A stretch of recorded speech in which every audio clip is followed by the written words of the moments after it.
اما مریم شیرزاد 11 سال هالرم. اما 11 سال که لهالر بوم خاک ایش کار هنر و تابلو رسم آوانه بوم. 3 سال اوا دکان خم نردم. خاک ایش گل و گیاه و گل سروشتیه. زو کیفم ده با ایش چون زو کستن ایرا سردانی دکن منش دلخوش بیم. خاکش دلخوش بی. لبانی ساعت 10 دم ایرا تا درنگ لویم. جارک هیا ایش آفیس هیا هتل هیا. دچنم لدر با ایش کار دیزاین گلکان.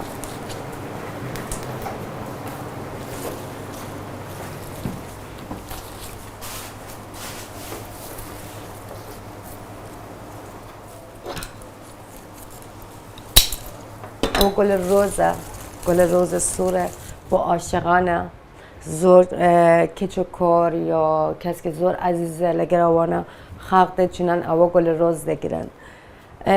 گل روز تر هیا پنبه‌ای هیا سپی هیا مور هیا اوانا اتانه با همون شونکده بری بس او گل روز با عاشقیه. گل داوودی هیا همون رنگ هیا رنگ سپی هیا سور هیا پنبه‌ای هیا زرد هیا.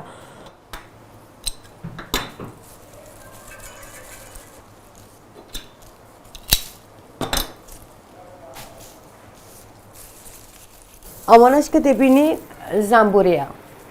زنبوری زور با اکسسوارات و دیزاین پیوسته. یعنی زور کس هست که با دیزاین.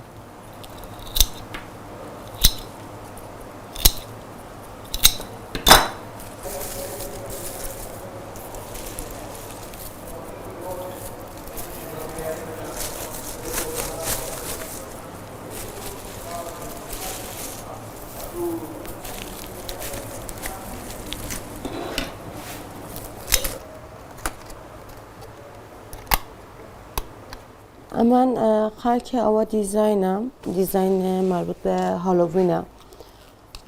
هالووین زورتر اروپا هیا. ایرش خاک اروپیه که ایره دیجان همو هست کن مانگسی که مانگ بیم با اوا حفله.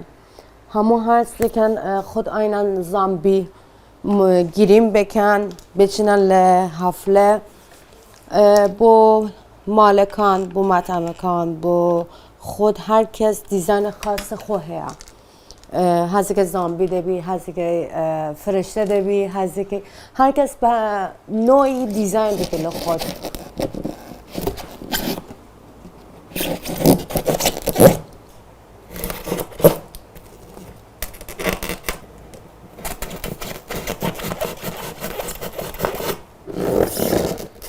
اول دیزاینی که من استچاک دکم با قبرستانه یعنی دکوراسیون هیا با حدیقه همو قبر و زامبیکان هیا.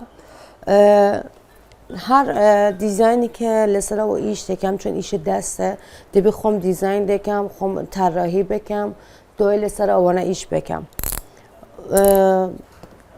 ضربه اوا ایشکان هر دیزاینی که من لسر آیش دکم چند ساعت طول دبی یعنی حداقل 6 تا 7 ساعت زمان دبره تا آوانه ایش بکم یعنی خلاص بکم.